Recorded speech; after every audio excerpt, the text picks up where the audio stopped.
Assalamualaikum warahmatullahi wabarakatuh. Salam sejahtera bagi kita semua. Shalom, Om Swastiastu, Namo Buddhaya, Salam Kebajikan. Perkenalkan, nama saya Putri Ayu Landari, SAK MICC. Saya merupakan salah satu dosen tetap pada Fakultas Ekonomi Universitas Sulawesi Barat. Video ini dibuat sebagai bagian dari pemenuhan persyaratan sertifikasi dosen gelombang 1 tahun 2026, yaitu pernyataan diri dosen dalam unjuk kerja Tridharma Perguruan Tinggi atau PDD UKT PT pada bidang pendidikan dan pengajaran. Pada kesempatan ini, saya akan menjelaskan salah satu mata kuliah yang saya ampu, yaitu Akuntansi Keuangan 1. Mata kuliah ini merupakan mata kuliah wajib bagi mahasiswa yang diajarkan pada semester 2 dengan bobot 3 SKS. Diselenggarakan dengan 16 kali pertemuan tatap muka. Di antaranya 14 kali pertemuan materi dan 2 kali pertemuan masing-masing ujian tengah semester dan ujian akhir semester. Mata kuliah ini memberikan pengetahuan kepada mahasiswa mengenai standar akuntansi keuangan, kerangka konseptual pelaporan keuangan, laporan posisi keuangan dan laba rugi, serta konsep akuntansi aset lancar. Hasil akhir dari mata kuliah ini adalah kemampuan mahasiswa menyusun laporan keuangan yang andal berdasarkan PSAK berbasis IFRS. Adapun capaian pembelajaran mata kuliah yaitu 1. Mahasiswa mampu mengklasifikasikan standar akuntansi dan kerangka konseptual pelaporan keuangan. Yang kedua, mahasiswa mampu menganalisis laporan keuangan perusahaan berstandar IFRS. Dalam proses pembelajaran, saya menerapkan pendekatan DIA, yaitu Delivery, Interaction, dan Assessment. Yang pertama, delivery atau penyampaian materi. Materi saya sampaikan menggunakan kombinasi metode ceramah runtut dengan metode cooperative learning, serta pemanfaatan platform Learning Management System atau LMS kampus untuk membagikan modul dan jurnal terbaru. Dalam mendukung proses pembelajaran tersebut, saya menggunakan berbagai media pembelajaran seperti video, kuis interaktif, slide PowerPoint, artikel ilmiah, dan berbagai informasi terkait perkembangan akuntansi keuangan di Indonesia. Selain itu, referensi utama yang saya gunakan antara lain menggunakan karya Kiso dalam bukunya yang berjudul Intermediate Accounting IFRS Edition yang dipadukan dengan berbagai buku referensi lainnya, sehingga mahasiswa memperoleh pemahaman yang komprehensif dan relevan dalam perkembangan ilmu pengetahuan. Yang kedua, interaction atau interaksi.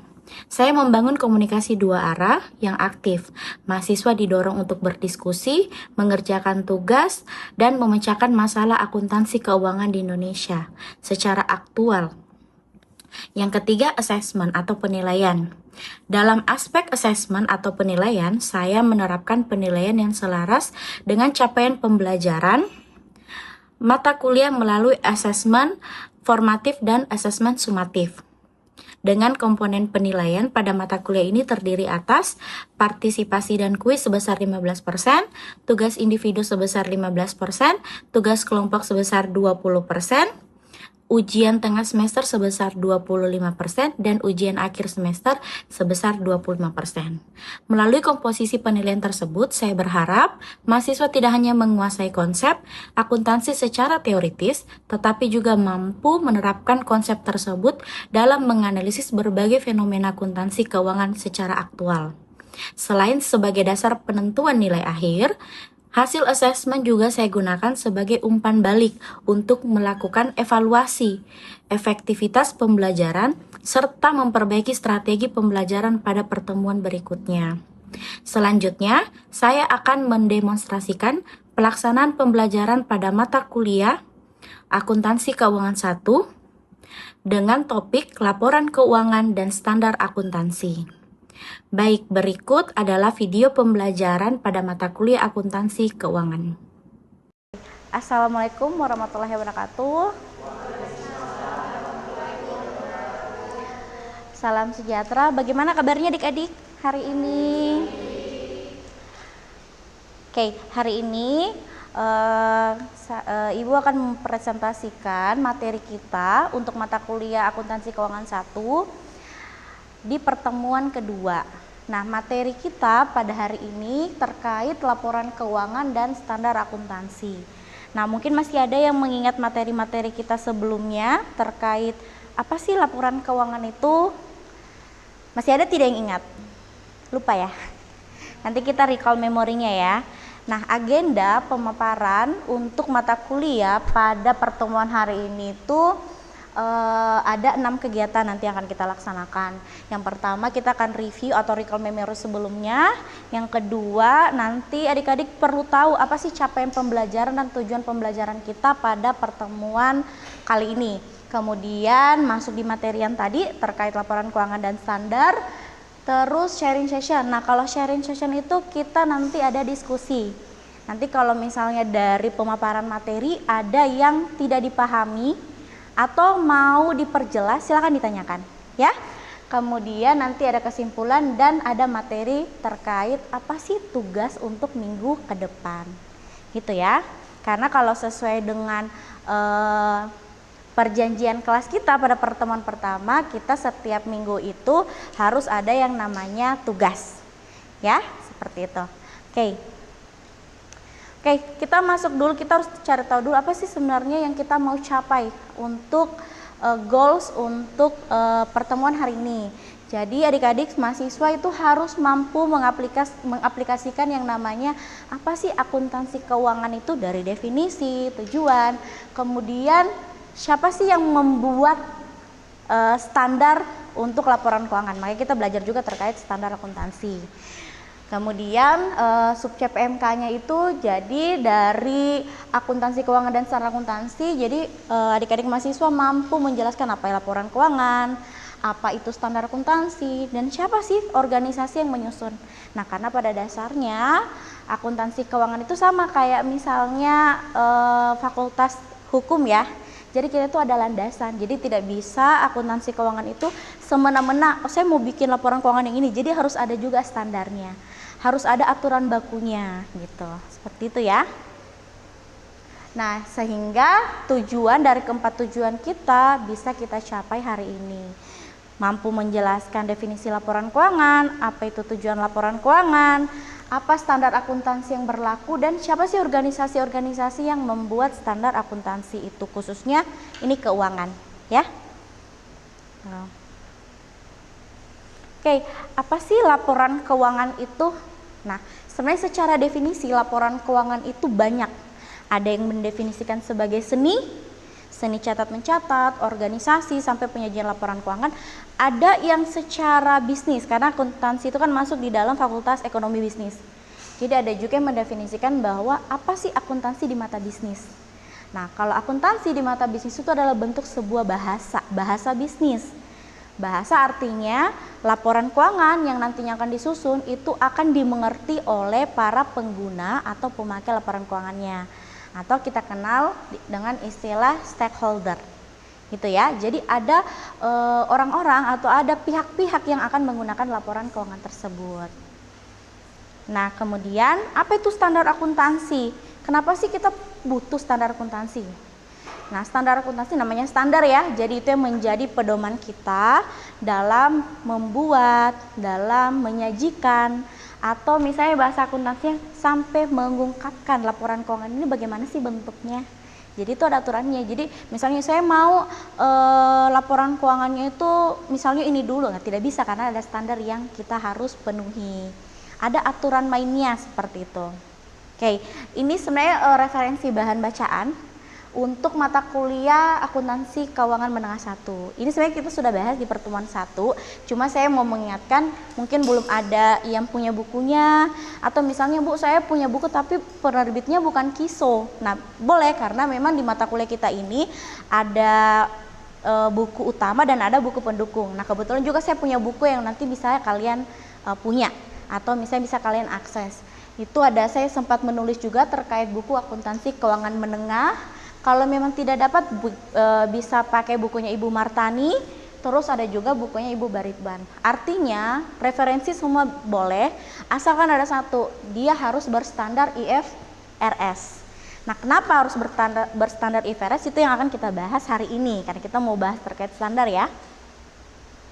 Nah, tapi sebelum itu ini tadi terkait laporan keuangan itu, kenapa sih laporan keuangan itu dikatakan sebuah bahasa bisnis? Padahal bahasa itu ya bahasa Indonesia, bahasa Inggris, bahasa daerah. Kenapa akuntansi itu juga bisa didefinisikan sebagai sebuah bahasa? Kenapa? Karena ini ada prosesnya. Akuntansi itu dia berproses dari input, proses, output, dan digunakan user. Kapan dia dikatakan sebagai bahasa? Ketika dia sudah masuk di dalam bentuk output ke user. Bahasanya gini nih, saya punya dokumen laporan keuangan, saya kasih ke adik-adik. Terus adik-adik ini saya tanpa perlu bicara, ini perusahaannya lagi profit.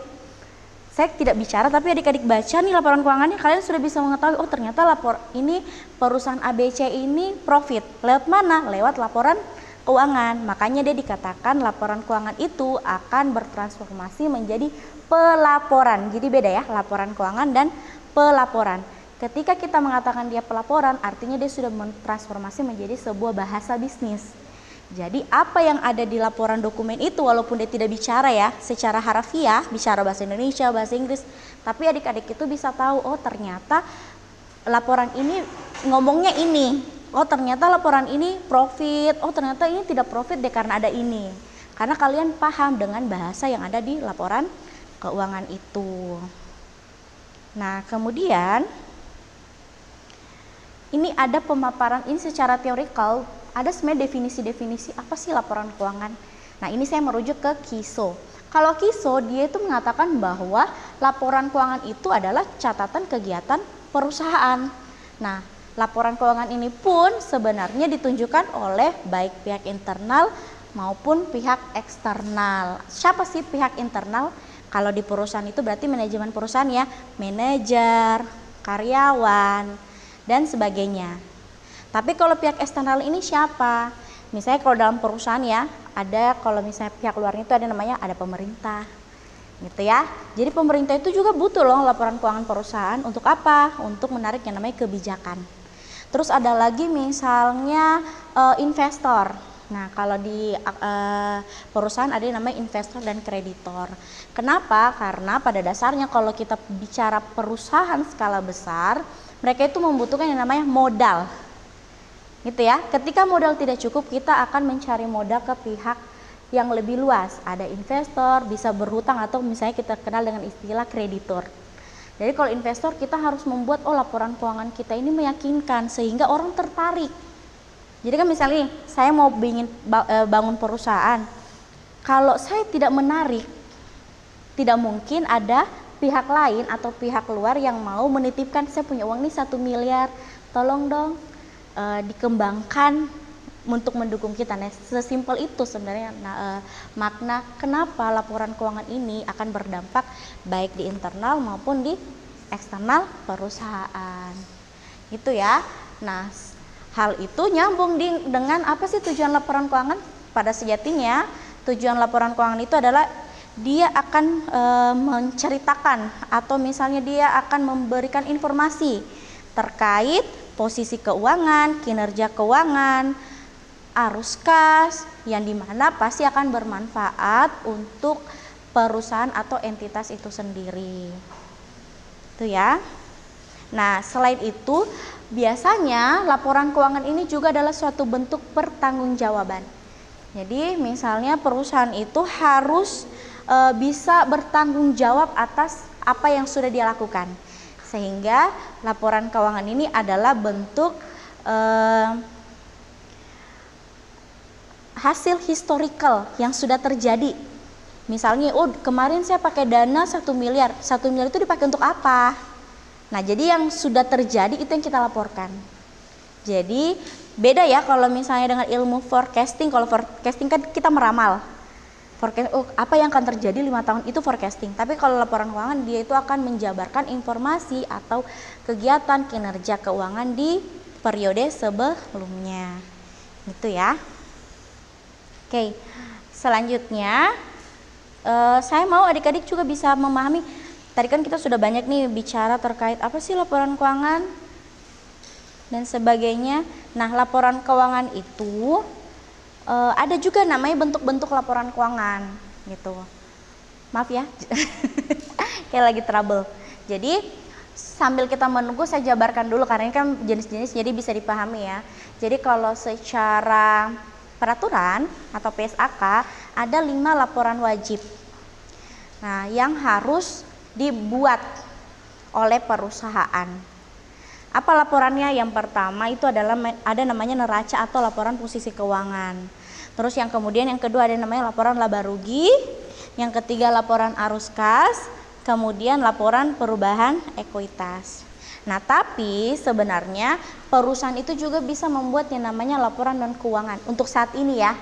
Jadi ada tren yang sekarang bergerak bahwa perusahaan juga harus lebih memperhatikan yang namanya lingkungan. Jadi kita memuatnya di laporan non keuangan. Jadi kalau misalnya nanti Ibu wajib tidak ya perusahaan itu membuat laporan keuangan dan non keuangan? Sebenarnya wajib atau tidaknya itu tergantung dengan peraturan suatu negara. Ya, mungkin kalau di Indonesia dia masih memilah-milah nih, yang mana yang wajib, yang mana yang tidak. Kalau kita istilahnya ada yang mandatory, yang ada yang namanya masih voluntary. Nah, beberapa perusahaan itu khususnya laporan keuangan itu masih bersifat voluntary atau sukarela. Sukarela itu seperti apa? Ya seperti kode keyakinan saya ya, ada namanya sunnah. Kalau kamu kerjakan, kamu dapat pahala, tapi kalau kamu kerjakan tidak berdosa. Gitu. Jadi itu makna sederhana dari voluntary. Nah, kemudian siapa sih perusahaan yang wajib membuat yang namanya laporan non keuangan? Nah, kalau di Indonesia, contohnya perusahaan yang bergerak di bidang sumber daya alam. Kalau bergerak di bidang sumber daya alam artinya mereka harus menyajikan laporan penanganan lingkungan. Ya, seperti apa laporan seperti apa perusahaan yang bergerak di sumber daya alam? Di sini ada ya. Misalnya kalau di Sulawesi Tengah itu ada di Morowali, tambang emas dan segala macam. Nah, mereka itu wajib untuk memberikan laporan pertanggungjawaban terkait lingkungannya. Kenapa? Karena sejatinya sumber daya alam yang dikeruk itu tidak bisa kembali seperti semula. Iya kan? Berbeda misalnya kalau saya mau perusahaannya misalnya bergerak di bidang penanaman pohon, mungkin bikin mebel, itu kan bisa menanam kembali. Tapi kan kalau emas kan tidak bisa kan? Jadi emasnya sudah digali nih, tidak bisa nih kembali lagi emasnya. Karena dia memang tidak bahasa gampang itu barang habis.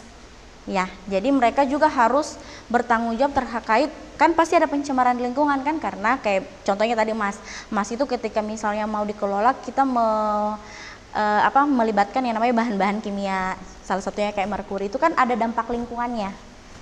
Nah, seperti itu, tapi tidak semua perusahaan wajib. Contohnya apa? Mungkin yang paling banyak di sini kan perusahaan-perusahaan jenis UMKM, yang kopi-kopi segala macam itu kan mereka tuh tidak wajib loh bikin laporan keuangan, tapi sebenarnya kalau kata wajib itu harus. Nah, kalau misalnya adik-adik nanti kalau misalnya punya perusahaan nih, minimal UMKM ya. Kapan saya membuat laporan keuangan? Ya ketika misalnya kalian mau melihat bagaimana kinerja keuangan usaha kalian. Gitu. Tapi biasanya kalau setingkat MKM membuat laporan keuangan itu biasanya kalau membutuhkan suntikan dana. Oh, saya mau tambahan modal deh, pinjam ke bank. Nah, di bank itu ada persyaratan. Mana laporan keuangannya 3 tahun terakhir? Biasanya gitu. Cuma kalau misalnya secara praktikal memang masih banyak usaha-usaha kecil itu yang belum ngeh gitu. Laporan keuangan ini apa ya? Nah, padahal sebenarnya coba deh kalau misalnya di kios-kios mereka itu sudah catat, oh ini beli akuanya 1, 2, padahal itu sudah mulai mendekati untuk penyajian laporan keuangan, karena pada dasarnya laporan keuangan itu tercipta dari catatan-catatan kecil tersebut. Itu ya.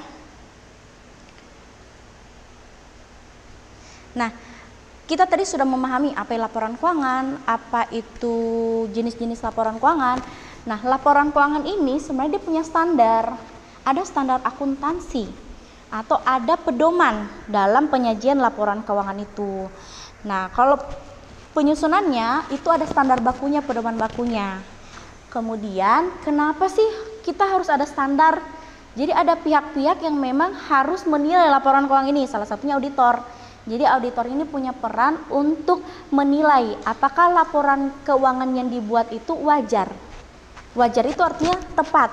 Jadi ada opini audit.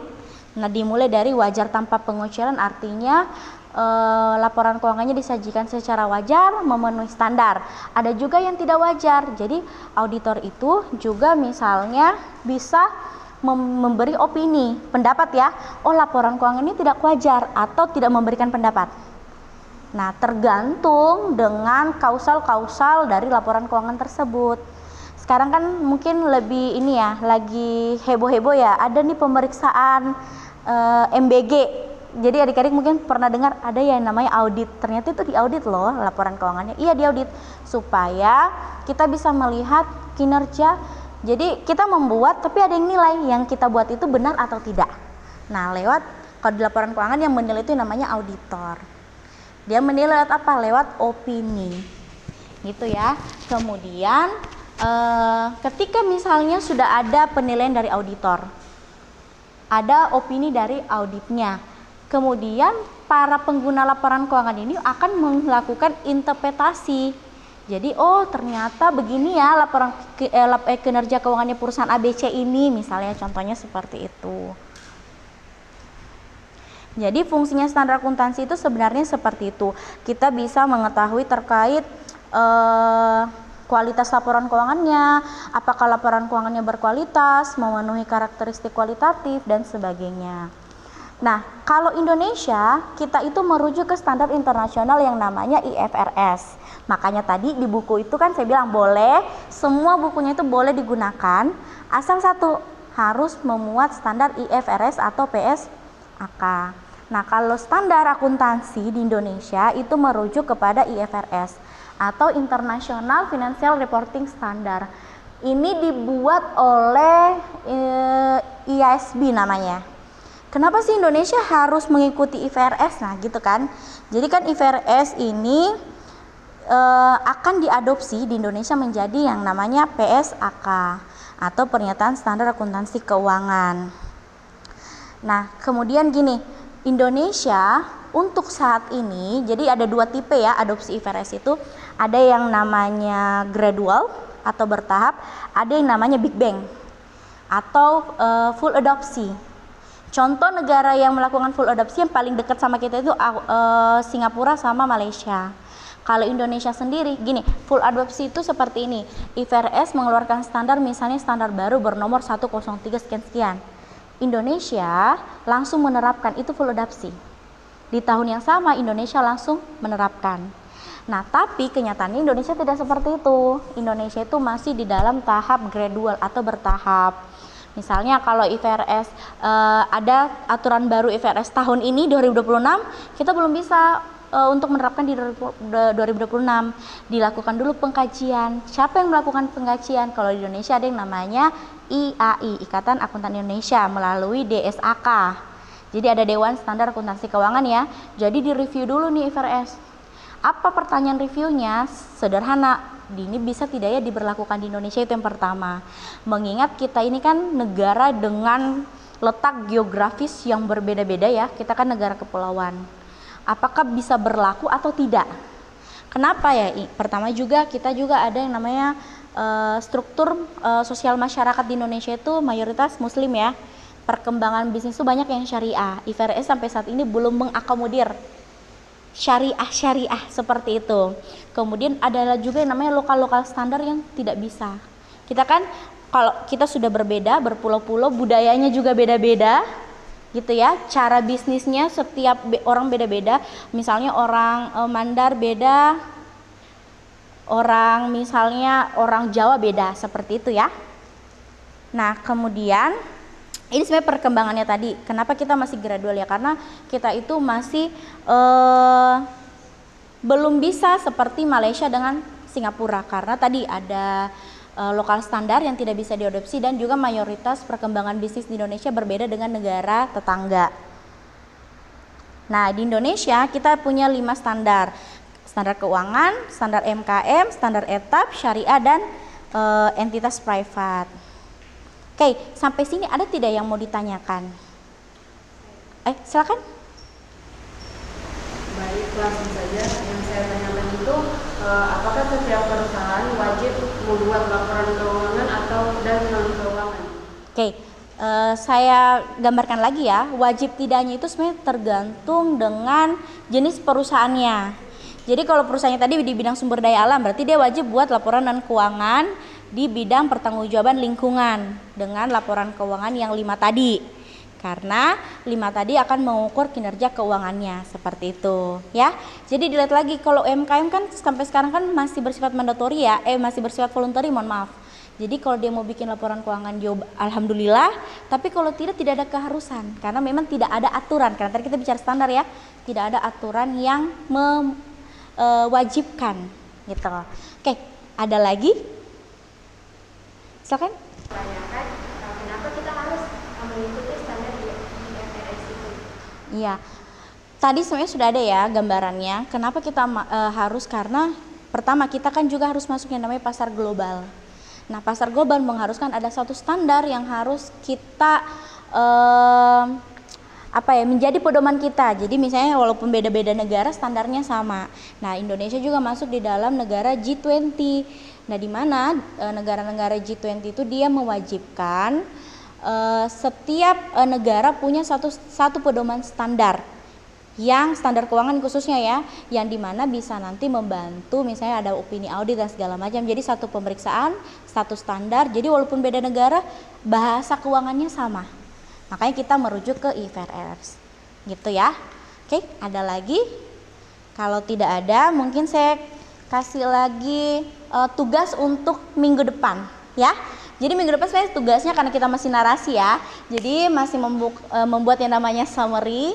Topiknya apa? Ini karena tadi kita sudah bicara standar, pasti kan ada tantangan. Nah, jadi nanti topiknya apa tantangan yang dihadapi dalam penerapan standar akuntansi keuangan khususnya di Indonesia. Nanti tugasnya dikumpulkan di dalam LMS, nanti bisa adik-adik akses gitu ya. Materi selanjutnya pun terkait kerangka konseptual pelaporan keuangan.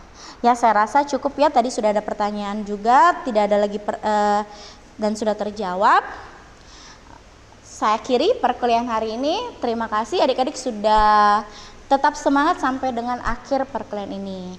Saya mohon maaf kalau ada salah kata yang menyinggung perasaan adik-adik. Wabillahi taufiq wal hidayah. Wassalamualaikum warahmatullahi wabarakatuh.